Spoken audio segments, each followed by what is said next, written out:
इबादत की शुरुआत में हम गाएंगे गीत नंबर 529, हिम नंबर 529।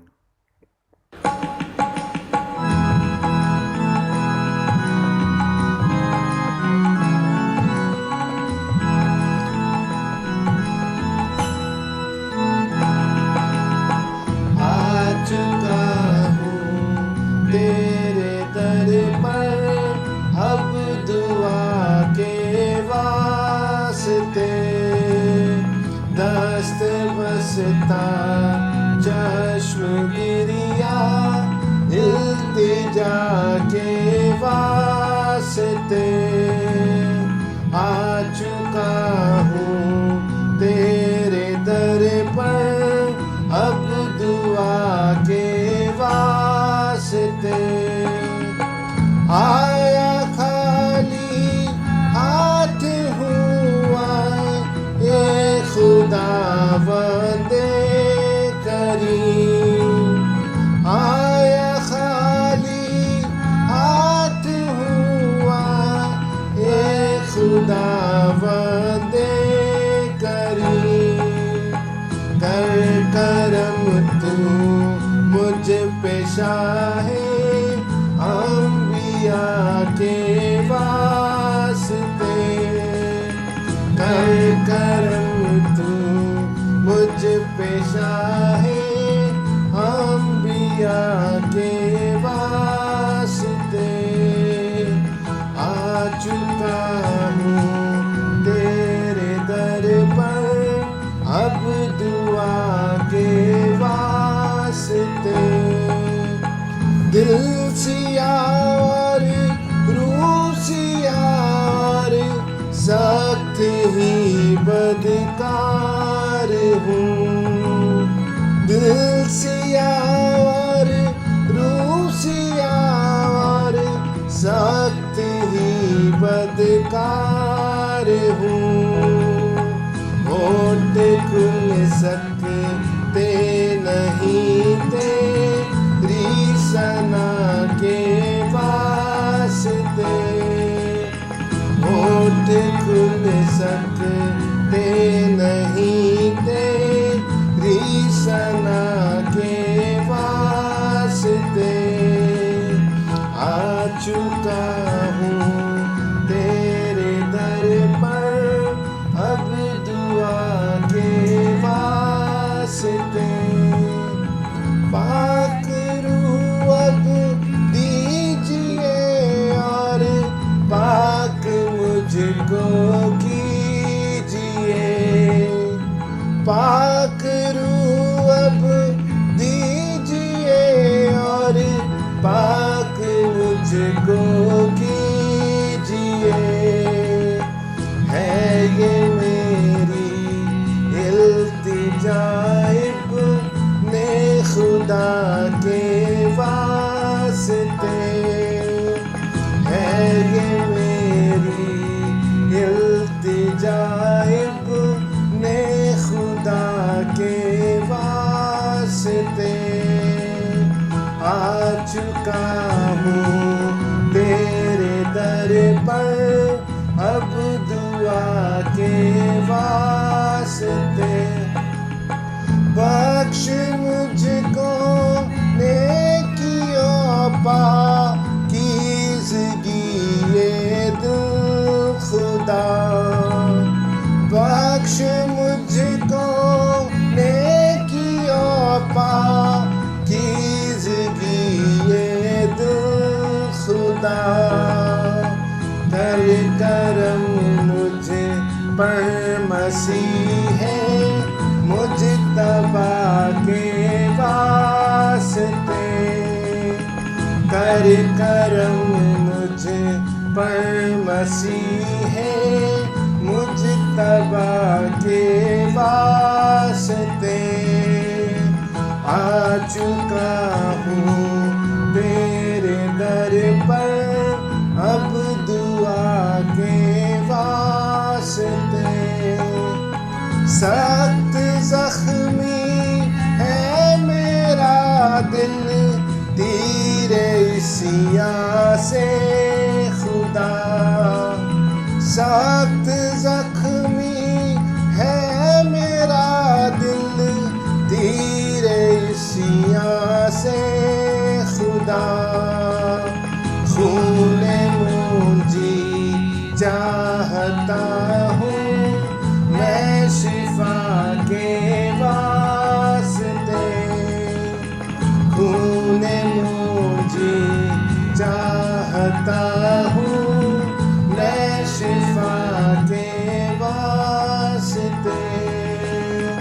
आ चुका हूँ तेरे दर पर, अब दुआ के वास्ते।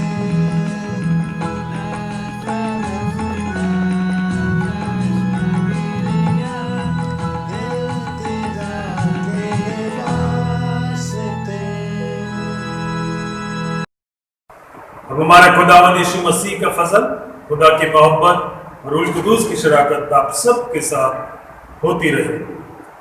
सेक्शन 4 और 5 एक साथ कहें। मैं तमाम कुदरत के खुदा, तेरे आगे सबके दिल का हाल खुला है। तुझे सबकी मुरादें मालूम हैं और तुझसे कोई भेद छिपा नहीं। अपने पाक के असर से हमारे दिल के ख्यालों को पाक कर, ताकि हम तुझसे कामिल मोहब्बत रखें और लायक तौर पर तेरे पाक नाम की बढ़ाई करें, हमारे खुदावंद यीशु मसीह के वसीले से। आमीन। हाल में बाला पर खुदा का जलाल और जमीन पर उसके लोगों में सुलह। खुदावंद खुदा आसमानी बादशाह, तमाम कुदरत के खुदा बाप, हम तेरी परस्तिश करते, तेरा शुक्र करते और तेरे जलाल के लिए तेरी हम करते हैं। ऐ खुदावंद यीशु मसीह, बाप के इकलौते बेटे, ऐ खुदावंद खुदा, खुदा के बर्रे, तू जहान का गुनाह उठा ले जाता है, हम पर रहम कर। तो बाप के दाहिने बैठा है, हमारी दुआ कबूल कर, क्योंकि यीशु मसीह तू ही कुद्दूस है, तू ही खुदावंद है, तू ही बापू के साथ खुदा बाप के जलाल में आला है। आमीन। हम आज की खास दुआ में ऐ खुदावंद, हम तेरी मिन्नत करते हैं कि रहमत से हमारी सुन, और जिस तरह तूने हमें दुआ मांगने की दिल आरज़ू दी है, उसी तरह तमाम खतरों और मुसीबतों में अपनी कभी मदद से हमारी हिमायत कर और तसल्ली बख्श, हमारे खुदावंद यीशु मसीह के वसीले से। आमीन। अब खुदा के कलाम से सबक हमारे सामने पढ़े जाएंगे। पुराने नियम से उत्पत्ति 4 1 से 10 आयत। पुराने नियम से उत्पत्ति 4 1 से 10 आयत। जब आदम अपनी पत्नी हव्वा के पास गया, तब उसने गर्भवती होकर कैन को जन्म दिया और कहा, मैंने यहोवा की सहायता से एक पुरुष पाया है। फिर उसने उसके भाई हाबिल को भी जन्म दिया। हाबिल भेड़ बकरियों का चरवाहा बन गया, परंतु कैन भूमि पर खेती करने वाला किसान बना। कुछ दिनों के पश्चात कैन यहोवा के पास भूमि की उपज में से कुछ भेंट ले आया, और हाबिल भी अपनी भेड़ बकरियों के कई एक पहलौटे बच्चे चढ़ाने ले आया और उनकी चर्बी भेंट चढ़ाई। तब यहोवा ने हाबिल और उसकी भेंट को तो ग्रहण किया, परंतु कैन और उसकी भेंट को उसने ग्रहण ना किया। तब कैन अति क्रोधित हुआ और उसके मुंह पर उदासी छा गई। तब यहोवा ने कैन से कहा, तू क्यों क्रोधित हुआ और तेरे मुंह पर उदासी क्यों छा गई है? यदि तू भला करे तो क्या तेरी भेंट ग्रहण की ना जाएगी? और यदि तू भला ना करे तो पाप द्वार पर छिपा रहता है और उसकी लालसा तेरी ओर होगी और तुझे उस पर प्रभुता करनी है। तब कैन ने अपने भाई हाबिल से कुछ कहा, और जब वे मैदान में थे तब कैन ने अपने भाई हाबिल पर चढ़कर उसे घात किया। तब यहोवा ने कैन से पूछा, तेरा भाई हाबिल कहाँ है? उसने कहा, मालूम नहीं, क्या मैं अपने भाई का रखवाला हूँ? उसने कहा, तूने क्या किया है? तेरे भाई का लहू भूमि से मेरी ओर चिल्लाकर मेरी दुहाई दे रहा है। ये खुदावन का कलाम है। खुदावन का शुक्र हो। पुराने नियम से भजन संहिता उसका 37 भाग उसके 3 से 8 आयत तक। भजन संहिता 37 3 से 8। यहोवा पर भरोसा रख और भला कर, देश में बसा रह और सच्चाई में मन लगाए रह। यहोवा को अपने सुख का मूल जान, और वह तेरे मनोरथों को पूरा करेगा। अपने मार्गों की चिंता यहोवा पर छोड़ और उस पर भरोसा रख। वही पूरा करेगा। वह तेरे धर्म ज्योति के समान और तेरा न्याय दोपहर के उजियाले के समान प्रकट करेगा। यहोवा के सामने चुपचाप रह और धीरज से उसकी प्रतीक्षा कर। उस मनुष्य के कारण ना कुढ़ जिसके काम सफल होते हैं और वह बुरी युक्तियों को निकालता है। क्रोध से परे रह और जलजलाहट को छोड़ दे। मत कुढ़, उससे बुराई ही निकलेगी। जलाल बाप बेटे और रूल कुदूस का हो। नए नियम से यूहन्ना की पहली पत्री उसका 3 भाग 11वीं से 15वीं आयत तक। नए नियम से यूहन्ना की पहली पत्री उसका 3 भाग 11वीं से 15वीं आयत तक। ये उपदेश तुमने आरंभ से ही सुना है कि हमें परस्पर प्रेम रखना चाहिए। हमें केन के जैसा नहीं बनना चाहिए जो उस दुष्ट आत्मा से संबंधित था और जिसने अपने भाई की हत्या कर दी थी। उसने अपने भाई को भला क्यों मार डाला? उसने इसलिए ऐसा किया कि उसके कर्म बुरे थे, जबकि उसके भाई के कर्म धार्मिकता के थे। हे भाइयों, यदि संसार तुमसे घृणा करता है तो अचरज मत करो। हमें पता है कि हम मृत्यु के पार जीवन में आ पहुँचे हैं, क्योंकि हम अपने बंधुओं से प्रेम करते हैं। जो प्रेम नहीं करता वह मृत्यु में स्थित है। प्रत्येक व्यक्ति जो अपने भाई से घृणा करता है हत्यारा है, और तुम जो जानते ही हो कि कोई हत्यारा अपनी संपत्ति के रूप में अनंत जीवन को नहीं रखता। ये खुदावंद का कलाम है।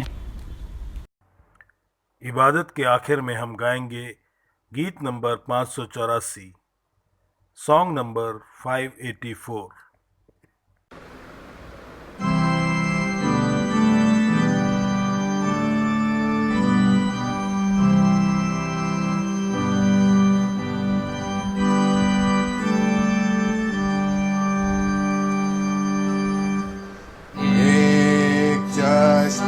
शाफी जारी है मसीह के लहू का, जो उसमें गुस्ल पाता है वो साफ हो जाएगा।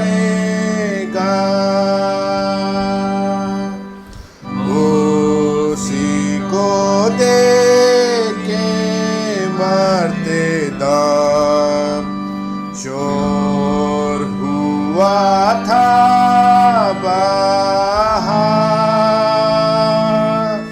और हम नहा के उसी में पाक हुए और खुशहाल।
इंजील मुकद्दस मत्ती की इंजील उसका 5 बाब उसकी 20 आयत से यूँ शुरू होती है, क्योंकि मैं तुमसे कहता हूँ कि यदि तुम्हारी धार्मिकता शास्त्रियों और फरीसियों की धार्मिकता से बढ़कर ना हो तो तुम स्वर्ग के राज्य में कभी प्रवेश करने ना पाओगे। तुम सुन चुके हो कि पूर्व काल के लोगों से कहा गया था कि हत्या ना करना, और जो कोई हत्या करेगा वह कचहरी में दंड के योग्य होगा। परंतु मैं तुमसे ये कहता हूँ कि जो कोई अपने भाई पर क्रोध करेगा वह कचहरी में दंड के योग्य होगा, और जो कोई अपने भाई को निकम्मा कहेगा वह महासभा में दंड के योग्य होगा, और जो कोई कहे अरे मूर्ख वह नरक की आग के दंड के योग्य होगा।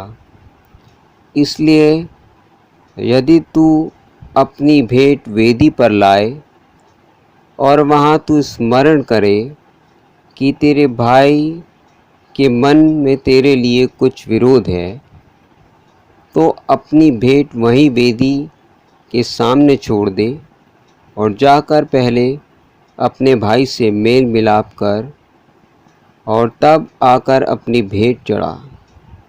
जब तक तू अपने मुद्दई के साथ मार्ग ही में है उससे झटपट मेल मिलाप कर ले, कहीं ऐसा न हो कि मुद्दई तुझे हाकीम को सौंपे और हाकीम तुझे सिपाही को सौंप दे और तू बंदी गृह में डाल दिया जाए।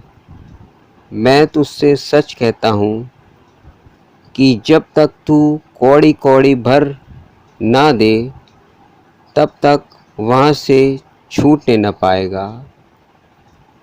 ये मसीह की इंजील है। आइए परमेश्वर के वचन में जाने से पहले हम प्रार्थना करें। हमारे प्रभु, हमारे पिता, हमारे परमेश्वर, धन्यवाद करते हैं प्रभु, एक बार फिर से आपने हमें अवसर दिया है कि आपके वचन में परमेश्वर जा सके, उस पर मनन कर सके। प्रभु आप अपने पवित्र आत्मा के द्वारा हमारी सहायता करें और होने में प्रभु आज वचन एक बार फिर से हमारे जीवनों को आपके लिए तैयार कर सके, ताकि हम आपके नाम को महिमा दे सकें और परमेश्वर आपके नाम को हमेशा धन्य कर सकें। प्रभु यीशु ख्रीस्त के नाम में मांगते हैं, आमीन। पेंटिकॉस्ट के बाद आज तीसरा इतवार है और आज की इबादत का जो थीम है वो ये है कि हमारे हृदय घृणा और क्रोध से मुक्त होने चाहिए। आज जब हम क्रोध की बात करते हैं, घृणा की बात करते हैं, तो थोड़ी देर के लिए हम बाइबल की ओर रुख करेंगे और देखने की कोशिश करेंगे कि बाइबल हमें इस बारे में क्या बताती है, क्रोध के बारे में बाइबल हमें क्या सिखाती है। क्योंकि आज जो हिस्से कलाम से हमारे लिए लिए गए वो सारे के सारे इस बात की ओर इशारा करते हैं कि अगर क्रोध को काबू में ना रखा जाए, अगर उसे पनपने दिया जाए तो वो किसी की हत्या का कारण बन सकता है, उसका नतीजा बहुत खतरनाक हो सकता है। उत्पत्ति की पुस्तक उसके 4 अध्याय को जब हम देखते हैं या केन और हाबिल का जिक्र आता है, वहाँ पर हमने देखा कि किस किस्म से एक भाई को दूसरे भाई पर गुस्सा आया और उसका नतीजा एक भाई की हत्या में तब्दील हो गया। पहला यूहन्ना उसका 3 अध्याय और 11 से 15 पद तक जब हम देखते हैं तो 15वें पद में लिखा है कि जो अपने भाई से बैर रखता है वो हत्यारा है। वहाँ पर भी गुस्से की बात की गई है कि गुस्सा किस किस्म से आपको एक हत्यारा बनाने के स्टेटस तक ले जाता है। और उसके बाद जब हम मत्ती की इंजील को देखते हैं जहाँ पे प्रभु यीशु मसीह अपना पहाड़ी उपदेश दे रहे हैं और वहाँ पर जब इस बात का जिक्र करते हैं कि हत्या सिर्फ वो नहीं है जो बाहर से दिखाई दी जाती है, जो हाथों से की जाती है या जो होमोसाइड हमें दिखाई देता है। हत्या वो है जब किसी का क्रोध उसके दिल में पनपता है और वो उसे पनपने देने के बाद उसको अपने दिल में पालता है और उसका नतीजा किसी की हत्या भी हो सकता है। जब हम इन सारी बातों को देखते हैं तो भजन की ओर भी जब देखें, जहाँ पर 37वें भजन में भजन का लिखने वाला कहता है कि हमें अपने आप को क्रोध से दूर रखना है, हमें कुड़ना नहीं है। तो वो भी इस बात को कह रहा है कि हम कुड़ते हैं, क्रोध में आते हैं, तो उसका नतीजा अच्छा नहीं है। तो इसका मतलब हम क्या समझें कि हर एक वो बात जो क्रोध है, हर एक क्रोध क्या गलत है, हर एक क्रोध क्या नाजायज़ है? बाइबल हमें इसके बारे में क्या बताती है? जब बाइबल को देखते हैं तो बाइबल हमें ये सिखाती है कि हर एक क्रोध गलत या नाजायज़ नहीं है, क्योंकि कलाम में सबसे ज़्यादा गुस्से में अगर हम देखें तो वो खुद परमेश्वर है। पुराने नियम के समय से हम देखते हैं कि परमेश्वर पाप के विरुद्ध में बहुत ज़्यादा क्रोधित है। वो क्रोधित है उस सिलसिले से जो पाप का लगातार चल रहा है, कंटिन्यूस है। परमेश्वर इस बात से भी क्रोधित है कि अन्याय जो धर्मी लोगों के साथ किया जा रहा है, परमेश्वर इन सारी बातों को लेकर क्रोधित है। और जब नए नियम में आते हैं तो वहाँ पर भी हम देखते हैं, खुदावंद यीशु मसीह के मिनिस्ट्री में भी हम उनके क्रोध को देखते हैं। जब हम यूहन्ना बपतिस्मा देने वाले को देखते हैं तो देखते हैं कि उसके अंदर भी एक एग्रेशन है, और उस मिनिस्ट्री में हमें क्रोध दिखाई देता है, जहाँ पर वो उस क्रोध से जो कि पवित्र है, जो कि राइचस है, जो कि सही है, जायज़ है, उस क्रोध से प्रेरित होकर लोगों को चैलेंज करता है। पौलुस की मिनिस्ट्री में भी हमें उस क्रोध का एलिमेंट दिखाई देता है। इसका मतलब ये है कि हर एक क्रोध नाजायज या गलत नहीं है। वो क्रोध जो परमेश्वर के नाम में, परमेश्वर के चरित्र में होकर किया जाता है, दैट इज राइचस एंगर, वो सही, जायज और पवित्र क्रोध है। और उसके अलावा जो क्रोध है जो परमेश्वर के नाम में नहीं है, परमेश्वर की आत्मा में होकर नहीं किया जाता, वो क्रोध नाजायज है, या हम कह सकते हैं कि दैट इज सिंफुल एंगर। क्योंकि वो क्रोध जो जायज है, जो पवित्र है, जिसको हम राइचस एंगर कहते हैं, वो क्या है? हमें हर एक उस बात से नफरत करनी है, हर एक उस बात से अपने आप को गुस्से में आने देना है जो बुराई है। हर एक बात जो परमेश्वर का निरादर करती है उसे हमें क्रोधित करना चाहिए।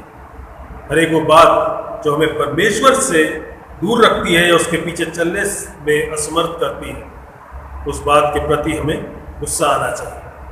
हमें इन सारी बातों के ऊपर क्रोध आना चाहिए, हमें नाराज होना चाहिए। लेकिन इनसे बढ़कर हमें उस बात से नाराज होना चाहिए, उस पाप, उस गुनाह से नाराज होना चाहिए जो हमारी खुद की जिंदगी में। हमें कई बार अपने आप से डिसअपॉइंटेड भी होना चाहिए इस गुनाह की वजह से जो हमारी जिंदगी में। इसलिए हमें इस बात के प्रति ईमानदार रहना चाहिए कि हम जो कि परमेश्वर की सृष्टि है, उसकी नई सृष्टि है, क्या हम जो गुस्सा करते हैं वो परमेश्वर के चरित्र को प्रदर्शित करता है या नहीं करता? जो हमारा गुस्सा है क्या वो पवित्र आत्मा में होकर हम करते हैं या उससे अलग होकर करते हैं? क्योंकि अगर हमारा क्रोध परमेश्वर के चरित्र को प्रदर्शित नहीं करता, पवित्र आत्मा की अगुवाई में नहीं है, तो वो गलत है, नाजायज है, दैट इज सिंफुल एंगर। और ये जो पाप है, ये जो क्रोध है, ये बड़ा नेचुरल है हमारी जिंदगी में, क्योंकि हम परमेश्वर की इमेज, उसकी सूरत में बनाए गए हैं, उसके चरित्र में बनाए गए हैं। इसलिए उसका स्वभाव जो कि पाप के विरुद्ध क्रोध का है, वो हमारे अंदर भी होना जरूरी है। लेकिन हमारे अंदर गुनाह का भी एलिमेंट है। आदम की अनाज्ञाकारिता की वजह से हमारी जिंदगी में जो गुनाह आया, उसके साथ ये गलत नाजायज क्रोध भी हमारी जिंदगी में आया। तो हमें बड़ी सोच समझ के साथ ये जानना है कि कौन सा क्रोध जायज है, which anger is righteous, which anger is holy, and which anger is sinful, which anger is wrong। और जब हम इन दोनों के बीच में फर्क करना सीख जाएंगे तो हम अपने दिल को उस गुस्से से, उस घृणा से मुक्त करने में परमेश्वर से वो सामर्थ पाने पाएंगे जो हमें गुनाह की तरफ लेकर जाता है, जो जायज़ नहीं है। तो ये समझना कि बाइबल हमें गुनाह के बारे में क्या सिखाती है, बाइबल का सर्वे करें तो वो गुनाह के बारे में हमसे क्या बात करती है, तो हम समझ जाएंगे कि गुनाह कब जायज़ है और कब वो नाजायज़ हो जाता है। वचन हमें क्रोध के बारे में क्या शिक्षा देता है। इफिसियों की पत्री उसका 4 अध्याय उसके 25 पद से आगे हम देख सकते हैं। यहाँ पर लिखा है, इस कारण झूठ बोलना छोड़कर हर एक अपने पड़ोसी से सच बोले, क्योंकि हम आपस में एक दूसरे के अंग हैं। और उसके आगे ये लिखा है, क्रोध तो करो पर पाप मत करो। यहाँ पर 2 चीजें हैं जिन्हें लिखा गया। पहली चीज, क्रोध तो करो, ग्रीक भाषा में इंपेरेटिव मूड का इस्तेमाल किया गया, यानी कि ये आज्ञा है जो दी गई है। क्रोध करना एक परमेश्वर की ओर से दी गई आज्ञा है, लेकिन जब हम क्रोध करते हैं तो उस दूसरी आज्ञा को जिसके साथ दी गई है हमेशा जोड़कर देखना है। क्रोध तो करो लेकिन पाप मत करो। ये दूसरी आज्ञा, ये भी इंपेरेटिव मूड में है, एक आज्ञा दी गई है, ताकि जब हम गुस्सा करें तो इस बात को जान लें कि हमारा गुस्सा ये कौन सा गुस्सा है। इज इट राइचस एंगर और इज इट सिंफुल एंगर? क्या ये पवित्र गुस्सा है या ये वो गुस्सा है जो कि नाजायज है, पाप में है। और जब इस बात को जान लें तो उसके बाद अपने गुस्से को प्रोसेस जब करते हैं, अपनी जिंदगी में उस स्वभाव को जब हम डील करते हैं तो किस तरीके से करते हैं। याकूब की पत्री उसका 1 अध्याय उसका 19 पद हमसे क्या कहता है। वहां पर लिखा है, हे मेरे प्रिय भाइयों, तुम ये बात जान लो, हर एक मनुष्य सुनने के लिए तत्पर, बोलने में धीर, काफी पेशेंस के साथ, और क्रोध करने में धीमा। यहाँ पर जो क्रोध है उसके बारे में बताया गया, बड़ा धीमा हो, ताकि क्रोध जब आए तो उसे प्रोसेस कर लिया जाए। और ये जो जिक्र याकूब की पत्री में किया गया है, ये परमेश्वर के वचन, उसकी उस वचन के कॉन्टेक्स्ट में किया गया है जो हमारी जिंदगियों में हमें कन्विक्ट करता है, ताकि जब परमेश्वर का वचन हमें कन्विक्ट करे, हमारी जिंदगी की उन बातों को हमारे ऊपर जाहिर करे जो गलत है, तो हम क्रोध ना करें। और जब क्रोध की बात आती है तो नीति वचन में हमारे लिए बहुत सी ऐसी बातें हैं जो दी गई हैं कि हमें किन बातों का ध्यान रखना है। नीति वचन 14 उसके 29वें पद में लिखा है, जो विलंब से क्रोध करने वाला है वो बड़ा समझ वाला है। जो इंसान अपने क्रोध को डील कर लेता है, उसको प्रोसेस कर लेता है, उसको समझ लेता है और उसको बड़े सोच समझ के करने वाला है, वो समझ वाला है, ही इज इंटेलिजेंट। परंतु जो अधीर है वो मूर्खता की बढ़ती करता है। जो इम्पेशेंट है वो इज क्विक टू एंगर, वो इंसान मूर्खता, बेवकूफ़ी को और भी ज़्यादा बढ़ा देता है। क्योंकि अगर हम सबोपदेशक में देखें, उसके 7वें अध्याय उसके 9वें पद को देखें, तो वहाँ पर लिखा है, अपने मन में उतावली से क्रोधित ना हो, क्योंकि क्रोध मूर्खों के हृदय में रहता है। If you want to be fool, be quick to anger. अगर आप चाहते हैं कि आप बेवकूफ़ बने, बहुत जल्दी से गुस्सा कर दें। कलाम हमें ये बताता है, और कलाम हमें ये भी सिखा रहा है कि जब हम अपनी ज़िंदगी में कोई भी काम करें तो इन बातों का ध्यान रखें। नीति वचन 15 और उसके 18वें पद को देखें तो वहाँ पर लिखा है, क्रोधी पुरुष झगड़ा मचाता है। जो इंसान जिसका स्वभाव हमेशा गुस्सा करने का है, वो केओस पैदा करता है, वो झगड़ा मचाता है, आसपास के माहौल को खराब करता है। परंतु जो विलंब से क्रोध करने वाला है, जो अपने क्रोध को काबू में रखता है, जो उसको संभाल लेता है, जो उसको प्रोसेस करता है और ये समझने की कोशिश करता है ये गलत है या सही है, वो क्या करता है, वो मुकदमों को दबा देता है। बड़ी से बड़ी खराब परिस्थिति को भी वो रिजॉल्व करने की सामर्थ्य रखता है। और उसके बाद अगर हम 19वें अध्याय और उसके 19वें पद को देखें तो वहाँ पर लिखा है, जो बड़ा क्रोधी है उसे दंड उठाने दें। इसलिए जो केओस कर रहा है, जो बार बार गुनाह करता है और जो बार बार क्रोध करता है और आसपास के माहौल को खराब करता है, जो लगातार इस स्वभाव में बना रहता है, उसके लिए लिखा है, जो बड़ा क्रोधी है उसे दंड उठाने दे, क्योंकि यदि तू उसे बचाए तो बारंबार बचाना पड़ेगा, उसे बार बार तुझे बचाना पड़ेगा और बार बार तुझे मीडिएट करना पड़ेगा, और वो तेरे खुद के लिए अच्छा नहीं होगा। इसलिए बेहतर क्या होगा, 22वां अध्याय उसका 24वां पद कहता है नीति वचन का, बेहतर यह होगा कि क्रोधी मनुष्य का मित्र ना होना। अपने आप को उस क्रोधी इंसान से, उस गुस्से के स्वभाव वाले व्यक्ति से दूर रख और झट क्रोध करने वाले के संग न चल। उसके साथ दिखाई मत दे, उसके संग मत चल और उसका दोस्त ना हो। क्योंकि वो इंसान तुझे बार बार ऐसी परिस्थिति में डालेगा और वो तुझे बार बार ऐसी दिशा में ले जाएगा जहां पर तेरे लिए बार बार अपने आप को संभालना मुश्किल हो जाएगा। इसलिए तुझे क्या करना है, अपने आप को संभाल के रखना है। और किस तरीके के स्वभाव में तुझे आना है, नीति वचन 16 उसका 32वां पद कहता है, विलम्ब से क्रोध करना वीरता से और अपने मन को वश में रखना नगर को जीत लेने से उत्तम है।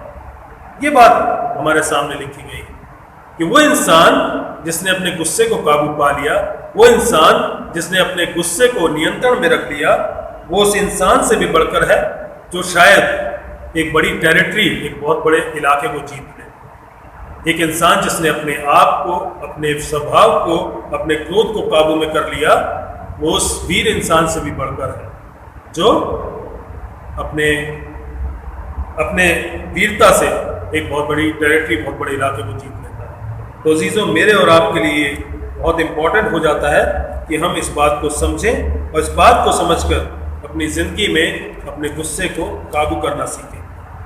नीति वचन 19 और उसका 11वां पद कहता है, जो मनुष्य बुद्धि से चलता वो विलम्ब से क्रोध करता है। जो इंसान अपनी विजडम का इस्तेमाल करता है वो गुस्सा करने में जल्दबाजी नहीं करता और अपराध को भुलाना उसको शोभा देता है।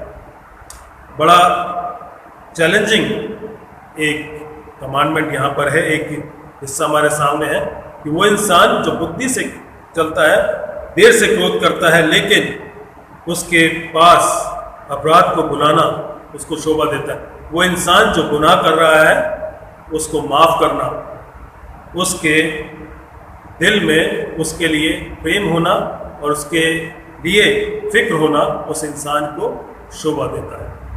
अजीज़ों, ये सारी बातें मिलकर हमें ये बताती हैं कि हमारे पास दो किस्म के क्रोध हो सकते हैं। एक वो जो कि जायज़ है, जिसको हम कह सकते हैं कि ये पवित्र क्रोध है, it is a righteous anger, और दूसरा वो जिसे हम कह सकते हैं इट इज़ सिंफुल एंगर, ये नाजायज़ पाप में क्रोध है। और जब इस बात को जान लेते हैं, इस बात को समझ लेते हैं, तो उसके बाद दूसरा बड़ा चैलेंज हमारे सामने जो आता है वो ये है कि वो क्रोध कौन सा है जो नाजायज़ है, उसको कैसे पहचानना है और उसको पहचानने के बाद डील कैसे करना है।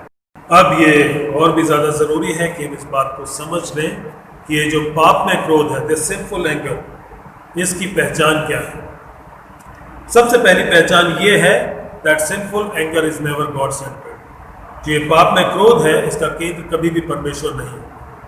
आपको गुस्सा क्यों आ रहा है? अपराध किसके खिलाफ हो रहा है? क्योंकि जो जायज़ गुस्सा है वो इस बात पर होता है कि क्या सच है, क्या सही है और परमेश्वर की महिमा किस बात में है। सारी बातों को मिलकर वो कौन सी चीज़ें हैं जो परमेश्वर के नाम को ऊंचा उठाती है। लेकिन ये जो पाप में क्रोध है, दिस सिंफुल एंगर, इसका केंद्र हमेशा आप खुद होते हैं। यू हैव बीन ऑफेंडेड, अपराध आपके खिलाफ हुआ है, आपको मिसट्रीट किया गया है, आपकी बेइज्जती की गई है, सब कुछ आपके ऊपर केंद्रित है, सारी बातें आपके ऊपर है। It is not about God, it is about you. ये सिर्फ और सिर्फ आपके बारे में, जो आप हासिल करना चाहते हैं, जिस चीज़ को आप अकम्प्लिश करना चाहते हैं, ये उस बारे में। पहली चीज़, it is never God centred, ये कभी भी परमेश्वर के ऊपर केंद्रित नहीं होता। दूसरी चीज़, ये जो पाप में क्रोध है, ये काबू में नहीं रहता, it is never in control. क्योंकि हमने याकूब की पत्री में भी देखा कि जो चीज़ काबू में रहती है, जो चीज़ नियंत्रण में रहती है, उससे सही चीज़ों को अचीव किया जा सकता है। और ये जो पाप में क्रोध है, ये जब भड़क उठता है, ये कभी भी काबू में नहीं रहता, ये काबू से बाहर हो जाता है। और पवित्र आत्मा के जो दान है, उसके जो गिफ्ट है, जब उसकी बात करते हैं, वो शुरू होते हैं प्रेम, आनंद, और जब कंक्लूड करते हैं तो वहाँ पर है सेल्फ कंट्रोल, संयम। लेकिन ये जो पाप है, जो गुनाह का पाप है, जो सिंफुल एंगर है, ये कभी भी कंट्रोल में नहीं रहता, ये हमेशा कंट्रोल से बाहर रहता है। तीसरी चीज़ जो इसके बारे में है, that sinful anger makes no distinction between sin and sinner. ये जो पाप में क्रोध है, ये पाप और पापी में कोई फर्क नहीं करता। इसका फोकस उस इंसान पर होता है जिसने गलती कर दी है, जिसने आपके खिलाफ कुछ कर दिया है। उस इंसान से आप नफरत करते हैं, उस इंसान से आप गुस्सा है। आप उस इंसान से ऊपर उठ के नहीं सोच सकते। आपको ये भी नहीं समझ में आता कि उस इंसान की ज़रूरत क्या है। उस इंसान की ज़रूरत है कि परमेश्वर का काम उसकी ज़िंदगी में भी, उस इंसान की ज़िंदगी में परमेश्वर का भी काम हो और परमेश्वर उसको भी सही तरीके से अपने राज्य में शामिल करें। इसलिए आप जब कहते हैं मुझे गुस्सा है उस इंसान के प्रति और मेरा गुस्सा जायज़ है, तो मेरा आपसे सवाल ये है, क्या आप उस इंसान के लिए फिक्रमंद हैं, उसकी ज़िंदगी, उसके अनंत जीवन के लिए फिक्रमंद हैं? क्या आप चाहते हैं कि परमेश्वर उसकी ज़िंदगी में भी कार्य करे? हो सकता है उसका पाप बहुत ज़्यादा बड़ा है, वो घृणा और क्रोध के बिल्कुल लायक है, लेकिन क्या वो इंसान जिससे वो पाप हुआ है, आप उससे प्रेम कर सकते हैं या नहीं कर सकते? क्योंकि पाप, ये जो क्रोध है, वो पाप और पापी दोनों में कोई फर्क नहीं करता, दोनों को बराबर लेकर चलता है और उस पापी को भी पूरे तरीके से कंडेम कर देता है। और उसके बाद जो अगली चीज़ है वो ये है कि ये जो पाप में क्रोध है वो बदले के लिए खुद उतारू रहता है। रोमियो 12 उसका 19वां पद कहता है कि परमेश्वर ये कहता है, बदला मत लो, बदला लेना मेरा काम है, it is for me to avenge. लेकिन हम क्या चाहते हैं कि अपना हिसाब खुद बराबर कर लें। ना सिर्फ हिसाब बराबर करें, जो हमारे साथ किया है हम उससे भी बढ़कर उस इंसान से बदला लें, ताकि हम अकाउंट्स को सेटल कर पाए। और कई बार इस गलत फहमी में आकर हम क्रोध में लगातार जलते रहते हैं, और उस क्रोध में लगातार जलते रहने के कारण हम बहुत ज़्यादा कुछ सोचते हैं। क्योंकि जब हम भजन संहिता को देखते हैं, उसके 37वें पद को जो आज हमारे लिए पढ़ा गया, उसमें शब्द आता है मत कुड़, कुड़ मत। और जो शब्द वहाँ पर इब्रानी भाषा में कुड़ने के लिए इस्तेमाल किया गया है, उसका मतलब है जलना या सुलगना, एक इंसान का अपने अंदर ही अंदर जलते रहना। ठीक वैसे ही है जैसे कई बार हमने देखा वो ग्रिल किसी चीज़ को किया जाता है, वो चीज़ आग के बीच में घूम रही होती है। उसी तरीके से जैसे कई बार हम उन इवेंट्स को अपने ख्यालों में बार बार रिप्ले करते रहते हैं जो हमारे खिलाफ किए गए, और जैसे वो चीज़ ग्रिल करने के समय में चारों तरफ से उस आग में जलती रहती है, हमारे ख्यालात में भी हम जब उसको रिप्ले करते हैं उस इवेंट को बार बार, हम भी जलते रहते हैं। और जब हम जलते रहते हैं उस चीज़ में, तो होता क्या है, हम और भी ज़्यादा बदला लेने के लिए और भी ज़्यादा अपने आप को तैयार करते हैं ताकि हम बदला ले सकें। क्योंकि हमारी जलन, हमारे ख्याल में वो चीज़ इतनी ज़्यादा बार बार रिपीट हो रही है। हम खुद बदला लेना चाहते हैं, हम परमेश्वर के लिए बदला लेने के लिए कोई भी अवसर नहीं छोड़ना चाहते। हम सोचते हैं कि हम खुद अपने आप का बदला खुद ले लें। इसके बाद एक और जो चीज़ है जो इस पाप में क्रोध के बारे में है, वो ये है कि जो पाप में क्रोध है इसके अपने कंपेनियन हैं। जैसे राइचस एंगर, सही और जायज़ गुस्से के अपने कंपेनियन हैं। जो गुस्सा परमेश्वर का है, जो क्रोध परमेश्वर का है, अगर उसमें देखेंगे तो हमेशा परमेश्वर के क्रोध के साथ उन सारे एट्रीब्यूट्स के जो परमेश्वर के, उसकी हार्मनी काम करती हुई दिखाई देती है। परमेश्वर की बुद्धि, परमेश्वर का प्रेम, परमेश्वर का न्याय, परमेश्वर का रहम, परमेश्वर का अनुग्रह, ये सारे के सारे एक साथ उसके साथ काम करते हुए दिखाई देते हैं। क्योंकि जब परमेश्वर क्रोध करते हैं तो परमेश्वर उस क्रोध के साथ प्रेम भी करते हैं, और ये प्रेम हमें क्रूस पर दिखाई देता है, जहाँ पर परमेश्वर का प्रेम और परमेश्वर का क्रोध दोनों एक जगह पर मिलते हैं। प्रभु यीशु मसीह जब क्रूस पर चढ़ाए गए, वो क्यों चढ़ाए गए?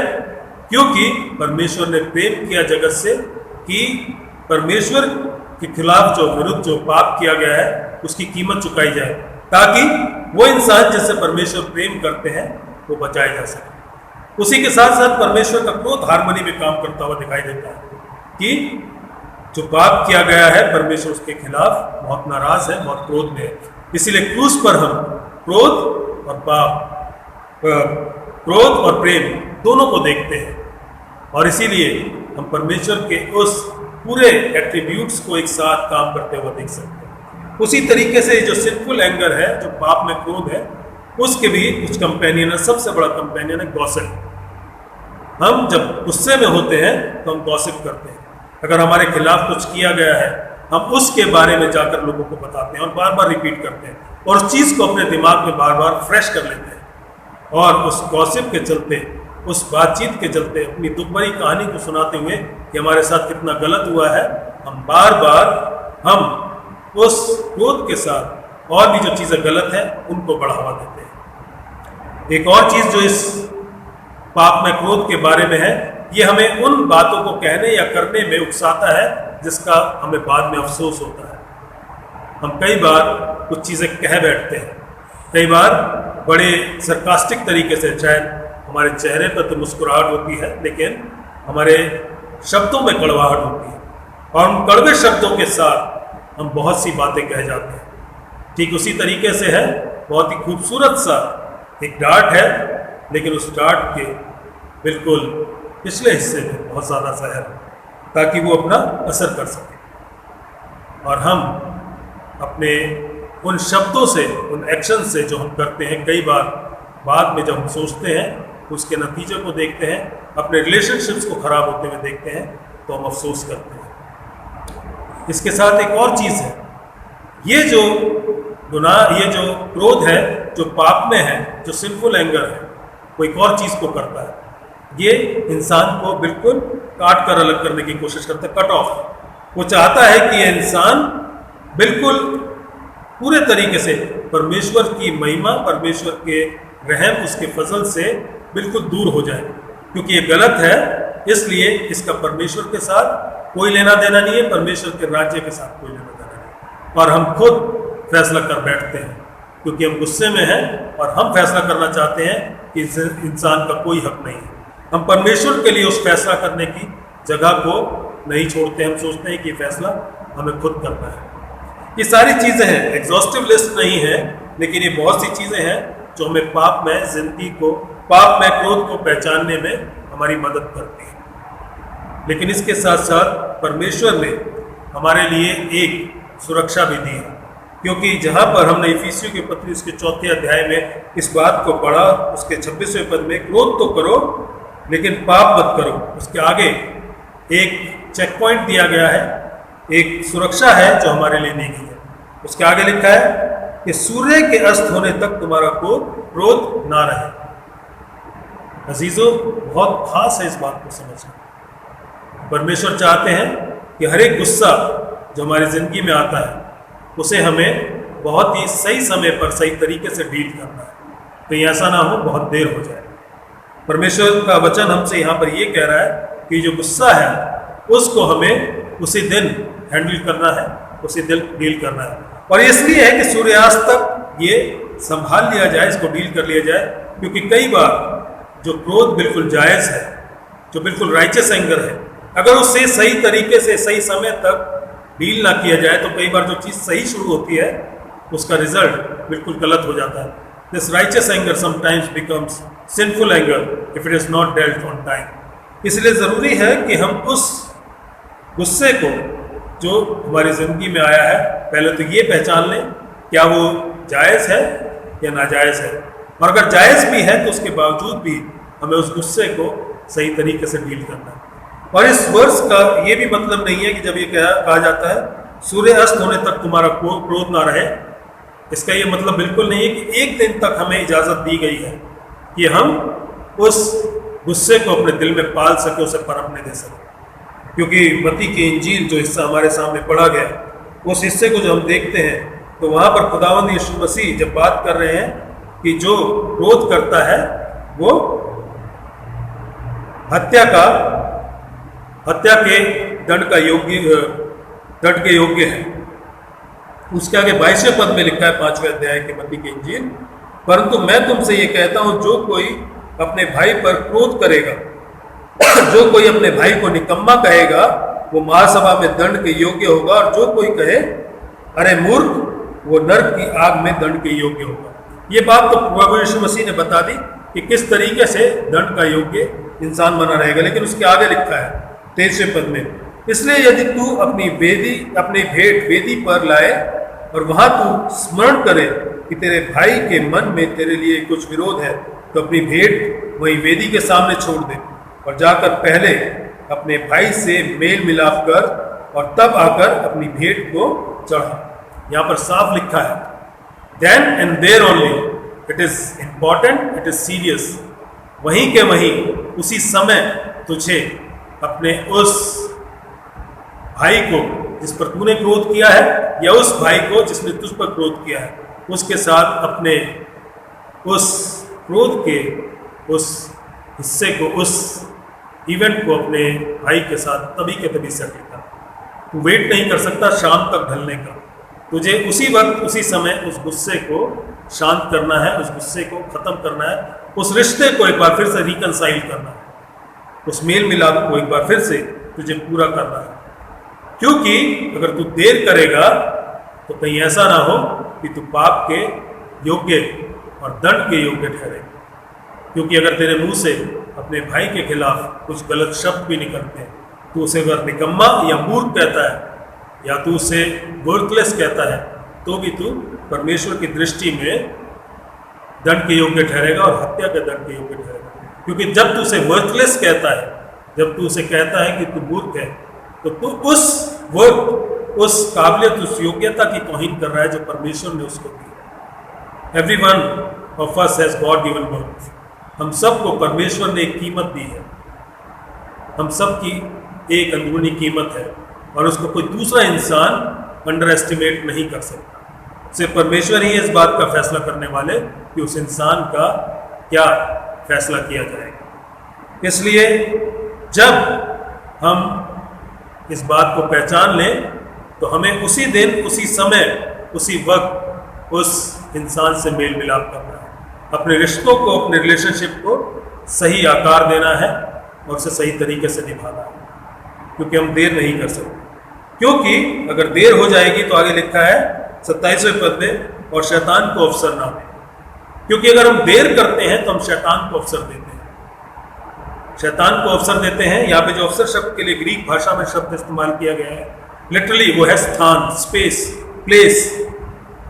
क्योंकि शैतान ये कोशिश कर रहा है कि उसे जगह मिले, उसे एक स्थान मिल जाए जहाँ से वो ऑपरेट कर सके, जहाँ से वो काम कर सके।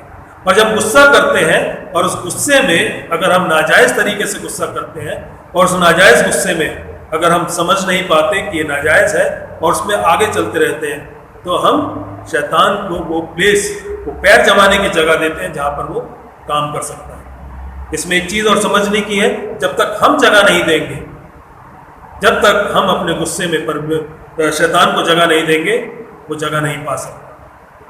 और अगर हम जगह देते हैं तो शैतान आकर उस जगह का इस्तेमाल करता है, उस गुस्से का इस्तेमाल करता है और हमें अंदर से जलाता है, भड़काता है और हमें बदला लेने पर उतारू करता है और हमें उस जगह पर ले जाने की कोशिश करता है जहाँ पर हम खुद अपने फैसलों को करना चाहते हैं। क्योंकि हम परमेश्वर के लिए बदला लेने का अवसर नहीं देना चाहते, हम चाहते हैं कि हम सारे बदले को खुद लें। और ये जो सारी बात है, इसका समझना और भी ज़्यादा इम्पोर्टेंट हो जाता है, क्योंकि ये जो कॉन्टेक्स्ट है इफिसियों की पत्री, उसका जो 4वां अध्याय उसके 25 से आगे के पद जो लिखे गए हैं, ये आइसोलेशन में नहीं है। क्योंकि आगे लिखा 28वें पद में, चोरी करने वाला फिर चोरी ना करे, वरन भले काम करने में अपने हाथों से परिश्रम करे। यहाँ पर जो कॉन्टेक्स्ट है वो चर्च का कॉन्टेक्स्ट है, कलीसिया का है।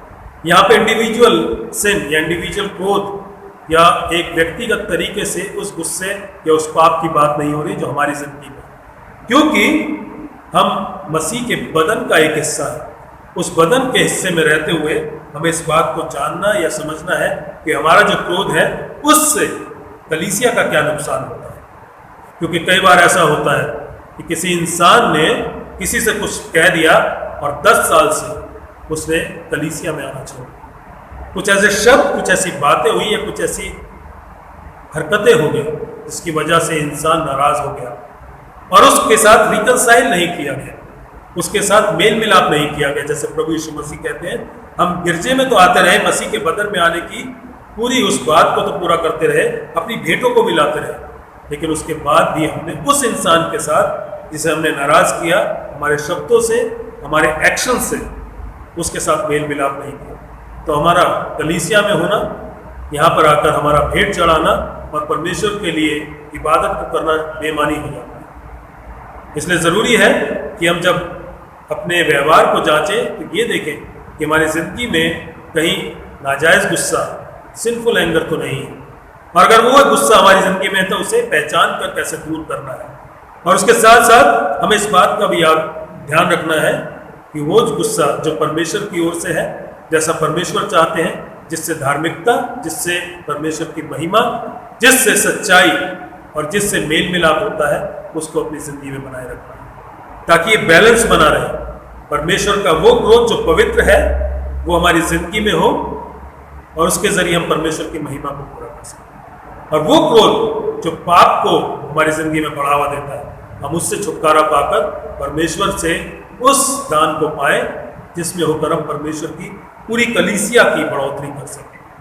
परमेश्वर हमें ये समझ दें, हमें ये अकल दें कि हम कुड़ना छोड़ दें, हम लोगों को गलत शब्द बोलना छोड़ दें, हम लोगों को उनके पाप से ज़्यादा बढ़कर उनकी व्यक्तिगत जिंदगी को देखना शुरू करें।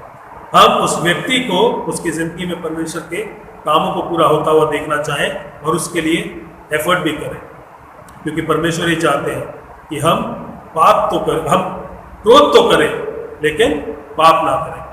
क्योंकि अगर हम क्रोध करते हैं और परमेश्वर की महिमा के लिए, परमेश्वर की धार्मिकता के लिए क्रोध करते हैं तो वो जायज़ है, लेकिन अगर वो पाप में हो जाता है हमारी अपनी स्वार्थ की वजह से, हमारी अपनी इच्छाओं की वजह से, हमारी अपनी उन ईगोज़ की वजह से, तो हमें उससे छुटकारा पाना। अजीज़ों, कलाम बिल्कुल स्पष्ट है कि हम किस तरीके से व्यवहार करें। खुदावंद यीशु मसीह जब मत्ती की इंजील में बात कर रहे हैं वो इस बात का जिक्र कर रहे हैं कि हमें किस तरीके से अंदर से उन सारी गलत चीज़ों को निकालना है जो हमें अंदर से पोल्यूट करती हैं, प्रदूषित करती हैं। बाहर के एक्शंस कई बार हम अच्छे कर सकते हैं, लेकिन जो हमारे अंदर है अगर वो सही नहीं है तो उससे परमेश्वर को कभी महिमा नहीं मिल सकती। तो इन दिनों में हम अपने आप को अंदर से साफ करें, अपने आप को अंदर से प्रभु के लिए तैयार करें, ताकि जो बाहर दिखता है वो अंदर से बाहर निकलने वाला नतीजा हो और प्रभु उसको ग्रहण करें और हम सबको अपनी अनुग्रह की दृष्टि में बनाए रखें। परमेश्वर इन वचनों के द्वारा हम सबको आशीषित करें। आइए हम प्रार्थना करें। प्रभु, धन्यवाद करते हैं कि एक बार फिर से आपने मौका दिया आपके वचन को देख सकें। परमेश्वर होने दें कि हम इस बात को पहचान सकें कि हमारी जिंदगियों में किस तरीके का व्यवहार है। अगर हम क्रोध करते हैं तो प्रभु उसका केंद्र क्या है? परमेश्वर, अगर हम स्वार्थ में होकर, अपने घमंड में होकर और परमेश्वर अपने अपमान के लिए परमेश्वर क्रोधित होते हैं तो प्रभु हम उससे छुटकारा पा सकें, उन सारी चिंताओं का भार आप पर डाल सकें, ताकि परमेश्वर आप अपने समय के अनुसार और अपने न्याय के अनुसार उसका फैसला करें। प्रभु, हम अपने आप को आपके हाथों में सौंपना चाहते हैं, आपसे मांगते हैं अपने अनुग्रह में हम सबको बनाए। प्रभु यीशु ख्रीस्त के नाम में मांगते हैं, आमीन।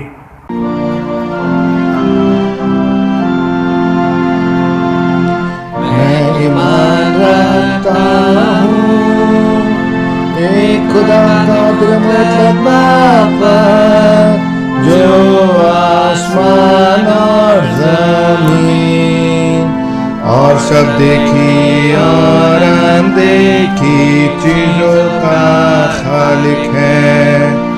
और एक खुदावन यीशु मसीह पर, जो खुदा का एकलौता बेटा है, तो लालों से पेशतर अपने बाप से मौलूद, खुदा से खुदा, नूर से नूर, हकीकी खुदा से हकीकी खुदा, मसनू नहीं बल्कि मौलूद, उसका और बाप का एक ही जौहर है।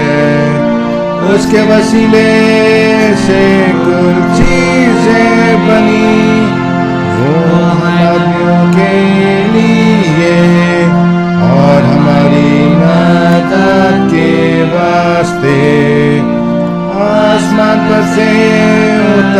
बनाया और को दोस्त के कुदरत से कुंवारी मरियम से मुजस्सम हुआ और इंसान बना और प्लेतुस प्लातुस के अहद में हमारे लिए मसलूब भी हुआ। उसने दुख उठाया और दफन हुआ और तीसरे दिन पाक नबीस्तों की बानू जी उठा और आसमान पर चढ़ गया और बाप के दाहिने बैठा है। वो जलाल के साथ जिंदों और मुर्दों की अदालत के लिए फिर आएगा। उसके सखना खत्म ना होगी और मैं ईमान रखता हूँ कुदूस पर जो खुदावंद और दिन की बख्शने वाला है। वो बाप और बेटे से सादिर है, उसकी बाप और बेटे के साथ प्रस्तिश व ताज़ीम होती है। वो नबियों की ज़बानी बोला। मैं एक कैथलिक रसूल कलीसिया पर ईमान रखता हूँ। मैं एक बपतिस्मे का जो गुनाहों की माफी के लिए है इकरार करता हूँ और मुर्दों की क़यामत और आइंदा जहान का इंतज़ार करता हूँ।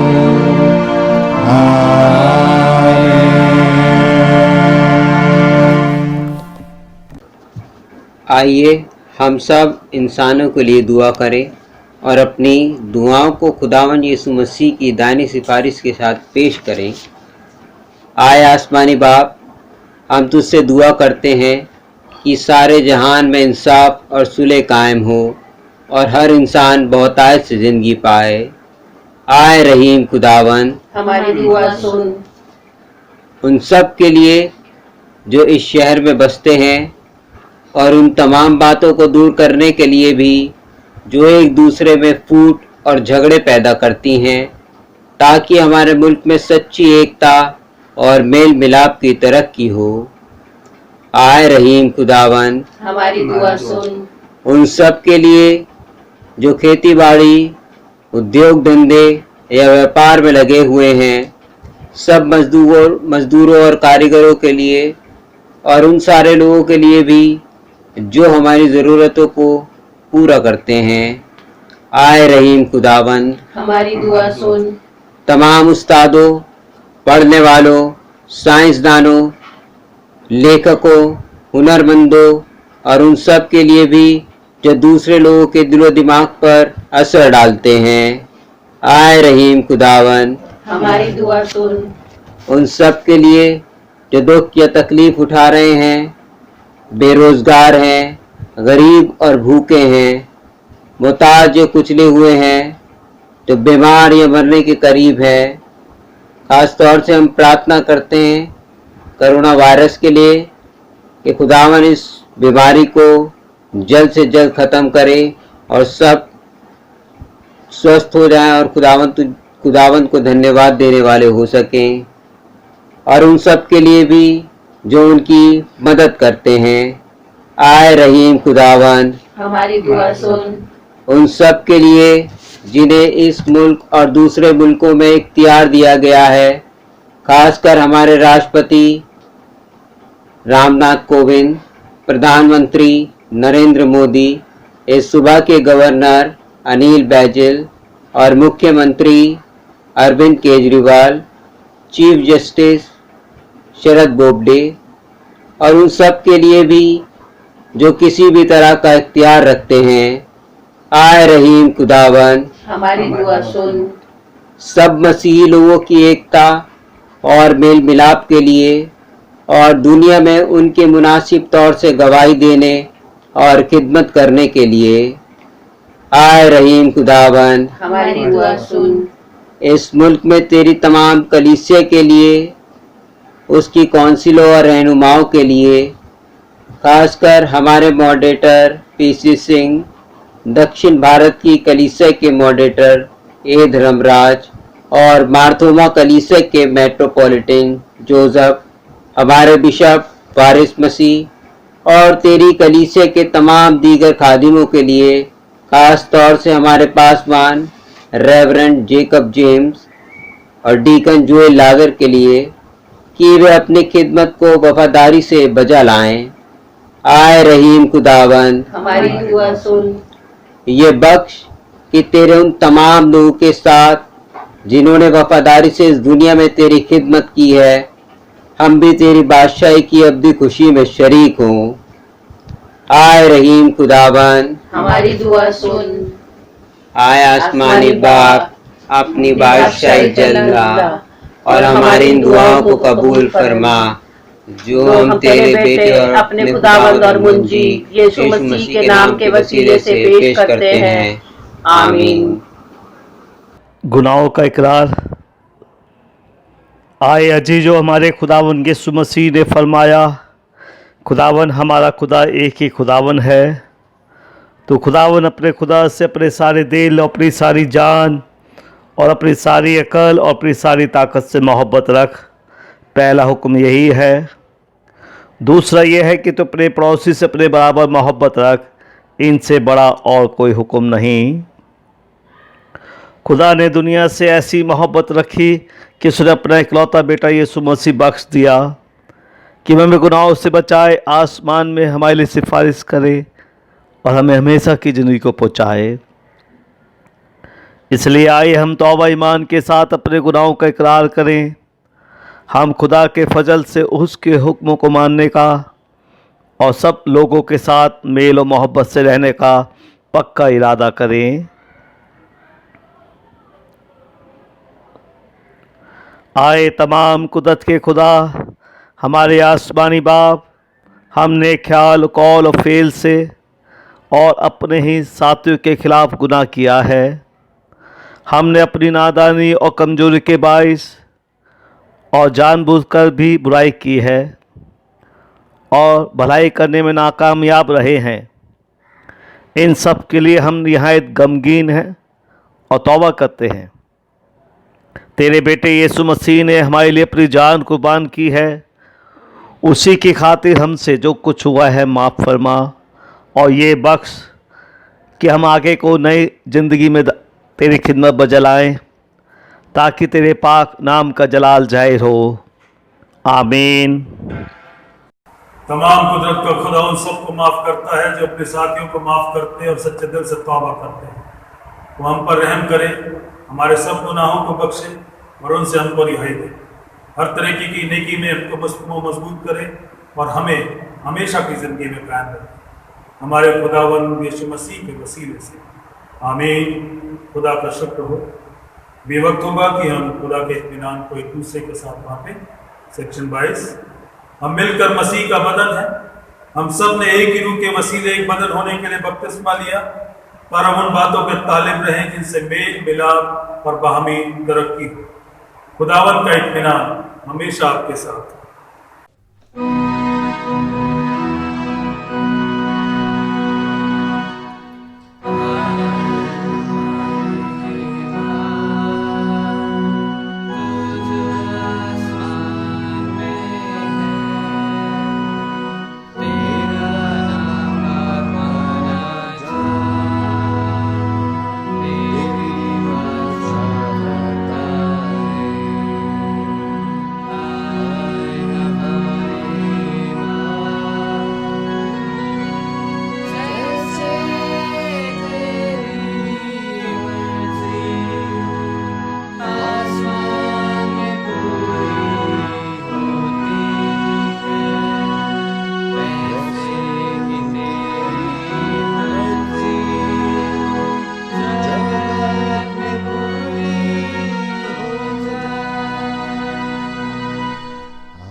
खुदा का इत्मीनान जो समझ से बिल्कुल बाहर है तुम्हारे दिलों और ख्यालों को हमारे खुदा और उसके इकलौते बेटे हमारे खुदावंद यीशु मसीह की पहचान और मोहब्बत में महफूज रखे।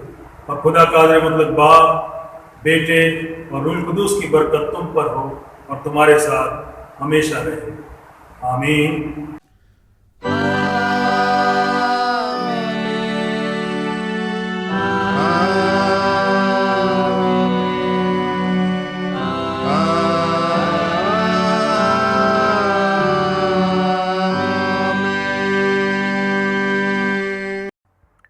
इबादत के आखिर में हम गाएंगे गीत नंबर 584, सॉन्ग नंबर 584।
तूने किया निहाल, जब मैं शरण में तेरी आया। ये दास तेरा विश्वासी, काटी तूने काल की फांसी। ये दास तेरा विश्वासी, काटी तूने काल की फांसी। धन धन अमर लोक के वासी, दर्शन तेरा मैंने पाया। धन धन अमर लोक के वासी, दर्शन तेरा मैंने पाया। यीशु तूने किया निहाल, जब मैं शरण